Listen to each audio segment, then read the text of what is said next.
In 1963, officials from the National Hot Rod Association raided a Chevrolet garage. They seized an engine, sealed it, and declared, "Banned. Not for cheating, not for drugs, but for being too powerful to exist." This is the story of the Chevrolet 409W, the machine known by many names: the Beast, the Impaler, and most chillingly, the Widowmaker. An engine born to dominate the racetrack, yet killed by the very hands that built it. Behind the roar of victory lay shadows of sabotage, tragedy, and corporate fear. A masterpiece of engineering turned into a forbidden legend in just a few short years. Why did Chevrolet destroy its own creation? And what made the 409 a coffin on wheels? Let's uncover the shocking truth behind Chevrolet's banned engine. The machine so powerful, it frightened an entire nation. In the late 1950s, as the horsepower war was raging across Detroit, Chevrolet knew they had to create something truly bold if they didn't want to be left behind by Ford and Chrysler. This was no longer just a sales race, but a battle of honor and engineering might, where every horsepower was a declaration of American pride. At that moment, Chief Engineer Ed Cole, who had helped give birth to the legendary small block, began to nurture a new project. The project was developed at the Flint, Michigan plant, Chevrolet's center of innovation.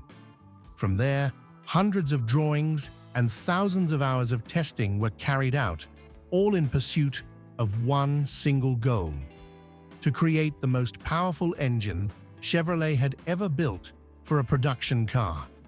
The result was the Chevrolet 409W, a 409 cubic inch or 6.7-liter power plant born to shatter every limit. The first version, the 409/360, produced 360 horsepower at 5,400 revolutions per minute and 400 pound-feet of torque, using a single Carter AFB 4-barrel carburetor.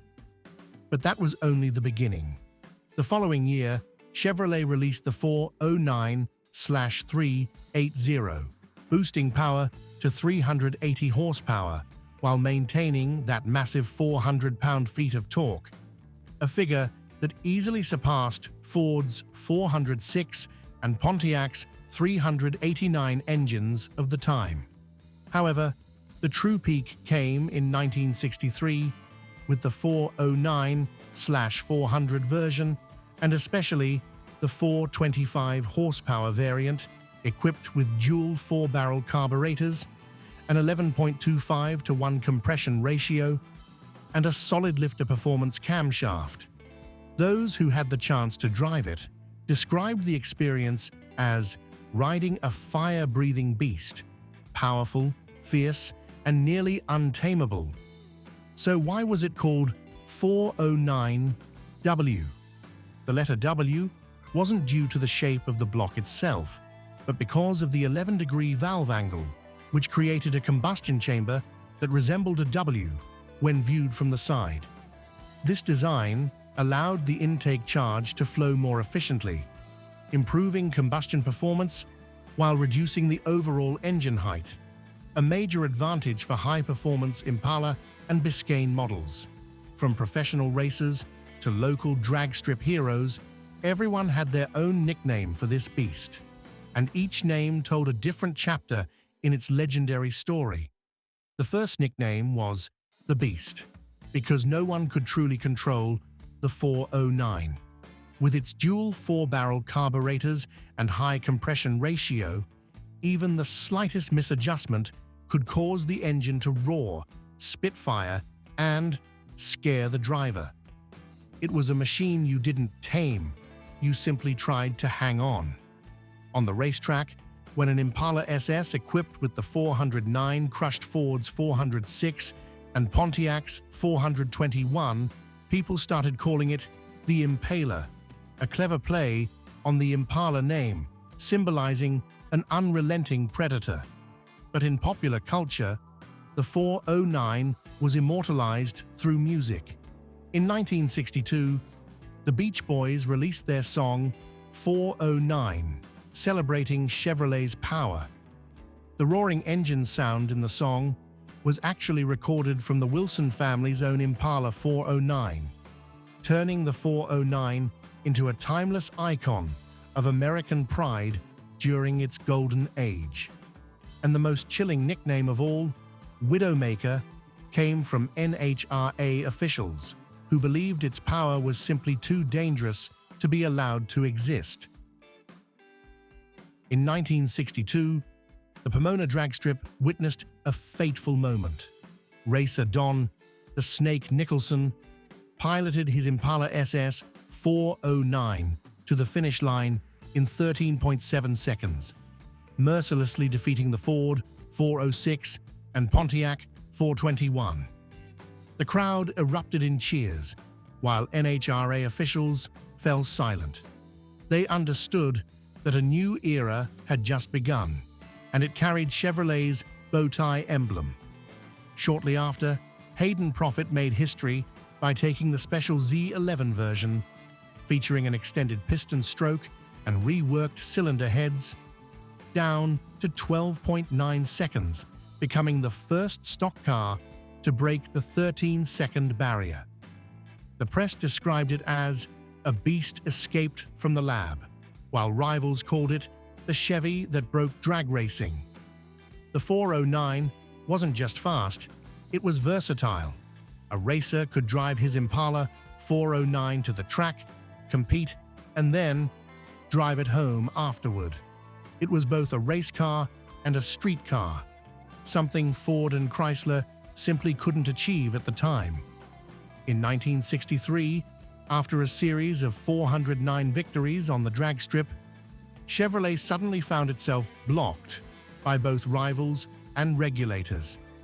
The NHRA introduced new rules requiring all 409 equipped cars to carry additional weight, up to 4,300 pounds, and enforced intake restrictor plates, stripping the 409 of nearly all its power advantage.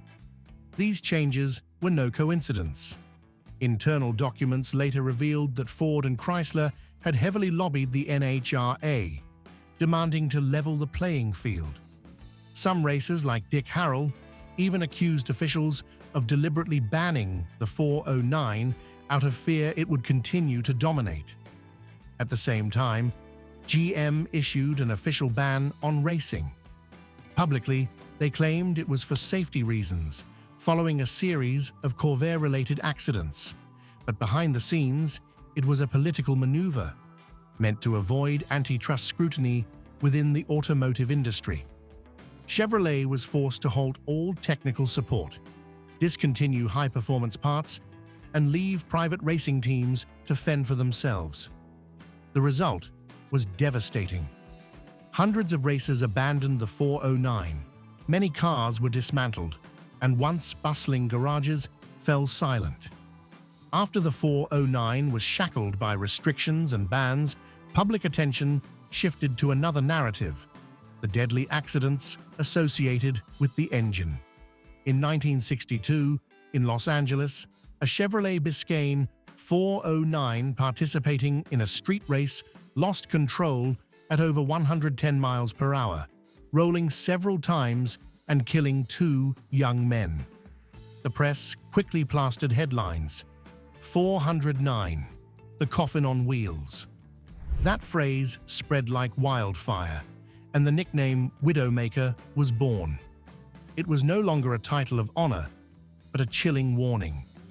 Major newspapers described the 409 as a monster capable of killing its driver with a single press of the throttle. Even Chevrolet dealers were forced to remove posters and stop mentioning the 409 in brochures. In 1964, tragedy struck again when amateur racer Jim Clark lost control of his Impala 409 during a test run, crashing straight into the spectator fence. The image of white smoke and a burning frame became a haunting symbol of an entire generation's obsession with speed. The tragedies led many to believe that the legend had ended, but north of the border, Canada quietly continued writing the unfinished story. Here, the Pontiac Parisienne, Laurentian, and Grand Parisienne, which used Chevrolet chassis and engines, kept the 409 alive for a short time longer. Canadians called it by another name, the Superflame 409. To them, it was more than just an engine option. It was a way to preserve the spirit of speed that was being suffocated in America. These Pontiac 409s had more refined styling, extra chrome details, but beneath the hood still lived the soul of the beast, the one Detroit tried to bury. Rumors spread quickly about the so-called Canadian ghosts, Pontiac cars fitted with 409 engines that were being smuggled back into the United States. Many Americans were willing to cross the border, buy the cars, and secretly bring them back to their private garages. By 1965, U.S. Customs had seized more than 20 of these vehicles, and a few dealers even served prison time for illegally transporting high-performance vehicles. And despite being praised as a masterpiece of engineering, the 409W carried flaws that could not be ignored. Its unique angled combustion chamber design helped boost low-end torque but restricted airflow at higher speeds. When rivals like the Chrysler HEMI and Ford FE427 arrived with better breathing cylinder heads, the 409 began to lose its edge. Another major issue was its high operating temperature. Mechanics recalled that even a slight misadjustment could make the engine run so hot it would blow a gasket or warp a cylinder head. In addition, the dual-carb setup, though powerful, was notoriously temperamental. If the two carburetors fell out of sync, the engine would shake violently and spit fire through the intake. Many racers called it the demon that never listened. By 1965, Chevrolet had to face reality. The 409 had reached its limit. They introduced a new generation, the 396 Mark IV, lighter, better cooled, and equipped with far superior cylinder head flow. The 396 quickly proved itself as the future of the Chevrolet big block. Only about 15,409 engines were ever produced, with over 6,000 sold separately as crate engines, bare blocks intended for hot rodders and private racers. This kept the 409 alive for another decade as enthusiasts swapped it into everything from old Impalas and Bel Airs to light pickups. Wherever the roar of a 409 could be heard, people knew that was the sound of an era that could never be reborn. Today, thanks to aftermarket manufacturers, reviving a 409 has become easier than ever. Aluminum cylinder heads, upgraded water pumps, and stroker kits have pushed the 409's power far beyond its original rating. Some builds even reaching 500 cubic inches, still based on the W-block foundation.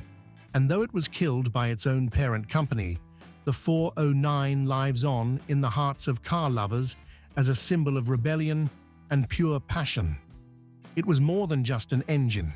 It was a reminder that once speed is born, it never truly dies.